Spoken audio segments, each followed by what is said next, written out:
Good morning class, welcome to Daffodils online classes. कैसे हो आप लोग? आई होप यू आप लोग अच्छे होंगे। पढ़ाई भी साथ साथ चल रही होगी, टॉपिक भी आपके समझ में आ रहा होगा और सभी प्रकार के हर सब्जेक्ट में आपको कंटेंट प्रोवाइड हो रहे हैं। फिर भी ऐसी कोई प्रॉब्लम्स आ रही है आपको कोई टॉपिक समझने में या कोई पर्टिकुलर, आप स्कूल में भी विजिट कर सकते हो, है ना। सभी सब्जेक्ट टीचर आपके यहाँ पे अवेलेबल होते हैं, ठीक है। आप एक बार कॉल करके स्कूल में और आप एक बार विजिट कर सकते हो, ठीक है। जैसे कोई टॉपिक आपके नहीं समझ में आ रहा है, ठीक है। अदरवाइज यहाँ पे आपको वैसे ऑनलाइन में समझ में आ रहा होगा, क्योंकि ऑनलाइन क्लासेस में फ़ायदे बहुत होते हैं। आप इसके नेगेटिविटी तो बहुत देखते हो ना, पॉजिटिव ये है कि किसी भी टॉपिक को हम बार बार समझ सकते हैं। ऑफलाइन क्लासेस में नहीं आती थी प्रॉब्लम, कई बच्चों को डर भी लगता था कि बार बार हम कैसे पूछें, एक बार समझा दिया सर ने दोबारा नहीं पूछ सकते, या हेजिटेशन रहता था। ऑफलाइन क्लासेज में ऐसा रहता था, लेकिन ऑनलाइन क्लासेज में ऐसी प्रॉब्लम नहीं आती है। आप लोग किसी भी वीडियो लेक्चर को बार बार, जब तक आपके समझ में नहीं आए तब तक आप उसको देख सकते हो, ठीक है। तो मैं कल के टॉपिक से आगे चालू करता हूँ, बिना टाइम लिए हुए, काफ़ी टाइम लग जाता है फिर। कल का हमारा टॉपिक चल रहा था ह्यूमन हेल्थ। ह्यूमन हेल्थ के बारे में आप लोगों को बता रहा था। ह्यूमन हेल्थ में मैंने क्या बताया था आपको कि हमारा स्वास्थ्य बहुत डिपेंडेबल है, ठीक है। पहला सुख निरोगी का, यानी हमारा शरीर का स्वस्थ रहना बहुत ज़रूरी है, ठीक है। तो उसी में आज मैं आपको जो आप कल से मैं आगे पढ़ाता हूँ, सुनिएगा कि portable water should have the following properties. पीने योग्य पानी के क्या क्या गुणधर्म होते हैं, क्या क्या विशेषताएं होती है, सुनिएगा। Water should not have visible particles and vegetations, should not harmful microbes, pH of water should be balanced. पानी में कोई भी विजिबल पार्टिकल्स नहीं होते हैं, मतलब कुछ भी आपको दिखाई नहीं देगा उसमें, कुछ जो भी चीज़ मिले हुए हैं इसलिए ना, उसमें कोई हानिकारक माइक्रोब सूक्ष्म जीवाणु होते हैं। पीएच भी उसका बैलेंस होता है जो हम पचा सकते हैं आसानी से। And water must be adequate amount of dissolve oxygen, और उसमें प्रॉपर मात्रा में ऑक्सीजन भी मिली हुई रहती है, क्योंकि पानी का फॉर्मूला क्या होता है, वाटर का फॉर्मूला क्या होता है, H2O। तो क्या मतलब समझे कि इसमें ऑक्सीजन भी डिजोल्व है। Water helps our body to carry out different responsibilities. पानी हमारे शरीर में जो वाटर है, कई सारे रेस्पॉन्सिबिलिटीज है उसको। ये नहीं कि हम पी के चले गए, गिलास पी लिया हमने, पेट के अंदर गया, अंदर बहुत सारा उसको वर्क करना पड़ता है। क्या क्या करना पड़ता है समझिएगा। All the metabolic activities of the body is carried out of the water, therefore a doctor also suggested us to drink water minimum 8 glass of water per day. जितनी भी शरीर में मेटाबॉलिक एक्टिविटीज है, उपापचय क्रियाएं जो आप सेकंड चैप्टर में पढ़ोगे, उनको कंप्लीट यानी डाइजेस्ट करने का काम करता है फूड को, जो भी आपने खाया है। डॉक्टर भी सलाह देता है कि दिन में 8 से 10 गिलास कम से कम पानी पीना चाहिए। You must drink more water if you do more physical work. यदि आप ज़्यादा वर्क करते हो फिजिकल वर्क, तो आपको ज़्यादा पानी पीना चाहिए। You must more drink water if you are more physical work. Metabolism of body works in a proper way of if aquatic amount of water is drunk. यदि आप प्रॉपर वाटर ड्रंक कर रहे हो, पी रहे हो, पानी P रहे हो, जल पी ले रहे हो आप, तो आपका मेटाबॉलिज्म जो है, डाइजेस्टिव सिस्टम है, प्रॉपर वर्क करेगा। Toxic elements comes out of the body by drinking 8-10 glass water per day. जैसे आप पानी पियोगे, आपके शरीर जो हानिकारक पदार्थ है शरीर के अंदर, वो अपने आप ही बाहर निकल जाएगा यदि 8 से 10 गिलास आप पानी पर डे पीते हो। Any body remains disease free, और किसी प्रकार की बीमारी भी नहीं होगी। Aquatic amount of water in the body makes the body healthy and energetic and the body does not try to feel. आप टाइम पे समय पे आप पानी पीते रहोगे तो आपको थकावट भी नहीं आएगी, एनर्जी भी मिलेगा। कैसे? कहीं हम दूर से चलते हुए आ रहे हैं और आपको अचानक प्यास लग जाती, क्या लगता है? एनर्जी। चाहे हम खाना खा के आए हो, आप लोग पेट भरा हुआ है आपका, यदि आपको प्यास लग रही है, लंबे सफ़र से आप चलते हुए आ रहे हो, आपको रास्ते में कहीं प्याऊ दिख जाता है, तो आप क्या करते हो? पहले पानी पीते हो, क्योंकि पानी पीते ही आपके शरीर में ऑटोमेटिक थकावट दूर हो जाती है, टायर्डनेस दूर हो जाता है, और ऑटोमेटिक आप में एनर्जी जनरेट हो जाता है। पानी देखो कितना काम करता है, बिना किसी दवाई के हमें वाटर से एनर्जी आ जाती है, ठीक है।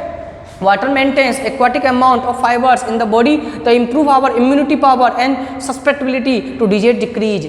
पानी क्या करता है? हमारे शरीर के इम्यूनिटी पावर को मजबूत करता है। जितना पानी पियो आप, उतना आपका इम्यूनिटी सिस्टम मजबूत होगा। शुद्ध पानी लेकिन पीना है, और जो भी प्रकार की बीमारियां हैं वो डिक्रीज हो जाएगी। unnecessary fat don't get deposit on the body, it abundant water of drink। और जो फैट्स वगैरह जमा हो जाता है हमारे बॉडी के अंदर, वो भी कलेक्ट नहीं होगा, ठीक है, निकल जाएगा शरीर से बाहर। Sufficient intake of water reduce the chance of any kind of allergy to the body. In addition, that infection to lungs, asthma and initial disease also do not occur. किसी प्रकार की अस्थमा, लंग्स, किडनी संबंधी ऐसे कोई बीमारियां भी आपको फेफड़ों से संबंधित नहीं होगी। प्रॉपर आप पानी, शुद्ध पानी पीते हो तो आप regularly drinking a lot of also provide the danger of calculus. Drinking adequate amount of water protect from disease like common cold. लगातार पानी पीने से आपको कॉमन कोल्ड वगैरह ये भी डिजीज नहीं होता है। 100 बात की एक बात कि आप यदि पानी पीते हो, शुद्ध पानी, प्योर वाटर यदि आप लेते हो, तो आपको शरीर में जो ये बीमारियां होती है ना, जितने प्रकार हमारे जो भी, जैसे आपको बताऊं, टॉक्सिक सब्सटेंस हमारे शरीर में कलेक्ट हो जाते हैं यदि आप पानी कम पीते हो, तो वो किसी न किसी रूप में बॉडी से बाहर निकलते हैं, खुजली के रूप में, फुंसी, पिंपल्स के रूप में, फुंसी वगैरह के रूप में, और गंदगियां बाहर निकलती है। फिर आपको शरीर में भी कई प्रकार की डाइजेशन प्रॉब्लम, खाना नहीं पचता है आप लोगों का, ठीक है। तो ऐसी कई सारी प्रॉब्लम्स आपको क्रिएट होती है यदि प्रॉपरली आप वाटर ड्रिंक नहीं करते हो, लेते नहीं हो, ठीक है स्टूडेंट्स। तो आप लोगों को भी दिन में डेली 8 से 10 गिलास, अभी तो वैसे ही गर्मियों का टाइम है, जितना पानी पियोगे उतना एनर्जी लेना मिलेगा। सर्दियों में भी, विंटर सीजन में भी इतना ही पानी पीना चाहिए। नहीं, विंटर सीजन में हमें प्यास कम लगती है, ठीक है, तो हम वाटर कम यूज नहीं, वाटर की जो क्वांटिटी है वो उतना ही रहना चाहिए, चाहे कोई सा भी सीजन हो। Side effect of contaminated water. अब बताइए कि जब हम दूषित पानी पीते हैं तो उसके क्या साइड इफेक्ट हैं, आओ उसको समझते हैं। Many disease grips us the portable water is contaminated. कई प्रकार की बीमारियां जनरेट हो जाएगी यदि आप कंटिमिनेटेड वाटर, दूषित पानी पीते हो। These diseases are caused by the presence of pathogenic microorganisms in the water which enter into the body with water. ये डिजीज कैसे आती है हमारे शरीर में? पानी, गंदा पानी आपने पिया, उसमें कोई भी बैक्टीरिया वगैरह है वो आपके बॉडी में एंटर कर जाएगा, और एंटर करने से हम कई डिजीज हमारे चारों तरफ आ जाते हैं, इस बॉडी में एंटर हो जाते हैं। The main pathogens are virus, bacteria, protozoa, worms.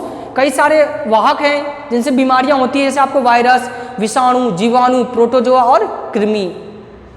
These pathogens chaos cholera, और इनसे हमें कौन कौन सी बीमारी, कोलोरा हो जाएगा, डेंसिट्री हो जाएगा, like disease and can easily affect anyone, हैजा, पेचिस। इस प्रकार से पानी, गंदे पानी पीने से कई सारी पेट संबंधित बीमारियां आपको हो जाती है।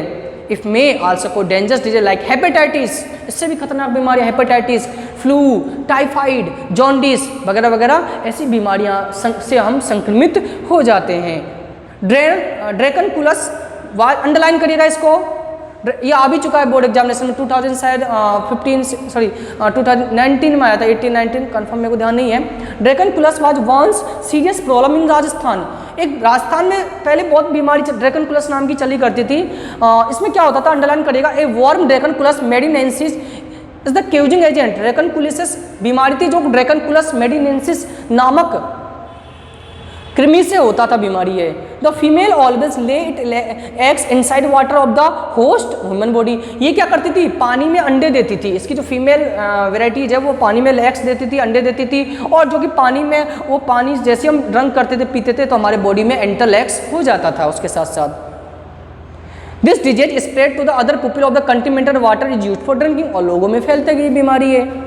No patient of dracunculisis have been founded after the year 2000 because of the effort made by Naru Evaluation Program to stop the re-emergence and the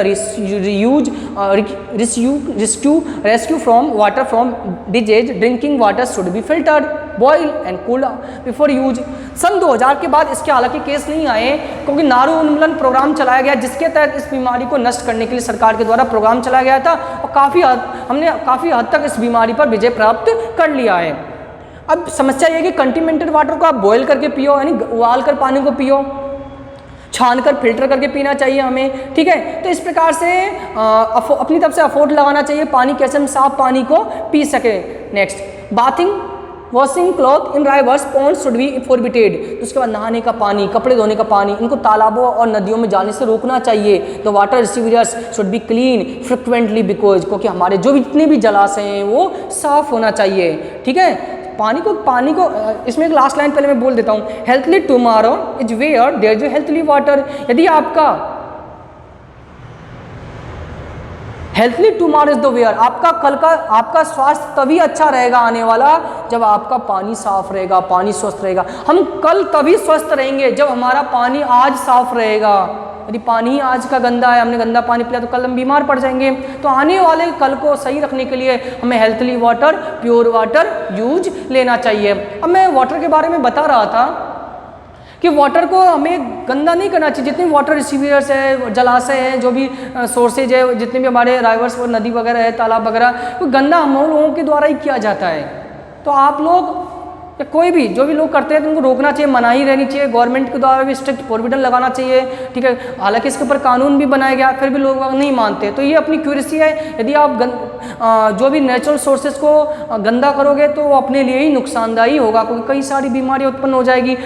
water में रहने वाले जो भी जीव्स है, ऑर्गेनिम्स है, लिविंग ऑर्गेनिम्स है, मछलियाँ वगैरह कई सारे जीव पर वो भी मर जाते हैं, डेड हो जाते हैं, क्योंकि केमिकल हम रासायनिक पदार्थ सीधे वाटर में जाता है, ठीक है, फैक्ट्रियों से निकलने वाला। तो इस प्रकार से कई सारी प्रॉब्लम्स क्रिएट हो जाती है। Thank you. तो स्टूडेंट्स, आपको समझ में आ गया होगा आज का टॉपिक, किसी प्रकार की प्रॉब्लम्स नहीं आई होगी। आज हमने वाटर के बारे में कंप्लीट पढ़ लिया है, देन प्रॉपर्टीज़ पढ़ लिया, इसके हमने हार्मफुल इफेक्ट पढ़ लिया। तो आप लोग भी इसको एक बार रीड करिएगा, टॉपिक को देखिएगा और आगे के टॉपिक को खुद पढ़ने की कोशिश करिए, ठीक है स्टूडेंट। तो आपको आज का वीडियो समझ में आ गया। Thank you student, thank you for watching this video, thank you.